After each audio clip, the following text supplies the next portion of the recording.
আজকে আমার জন্মদিনের উপলক্ষে তাদের দুজনে কিছু বক্তব্য শুনতে চাই। বলো। সোহানের আজকে 15তম জন্মদিন। হ্যাঁ, আশা করি আল্লাহ তারে দীর্ঘজীবী করুক, সুস্থ রাখুক, সবল রাখুক, লেখাপড়া আমিন। ভালোভাবে লেখাপড়া করার তৌফিক দান করুন, এটুকু দোয়া করি আল্লাহর কাছে। এবং তোমার বক্তব্য কি?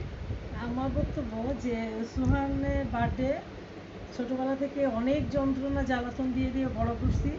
আর ও অনেক দুষ্টু ছিল, একরোখা। তারপরে ওর আজকে বার্থডে, প্রতি বছর বার্থডে পালন করি অনেক বেশি বড় করে বাইরে যেয়ে। তো আজকে ওর বাবা অসুস্থর কারণে বাসায় বার্থডেটা পালন করছি। তো বার্থডের জন্য আমি ওর একটা চকলেট কেক গিফট করছি, এটা আমার নিজের বানানো। তো ওর খুব পছন্দ চকলেট কেক। ও বলছে আম্মু আমাকে চকলেট কেক সুন্দর করে ডেকোরেশন করে আমাকে বানিয়ে দাও। ও একটা ডিজাইন বের করেছে, আমি সেভাবে বানিয়েছি। তা আজকে ওর বার্থডে, সেই জন্য এটা ওকে উইশ করলাম। সোহান আসো। ধন্যবাদ।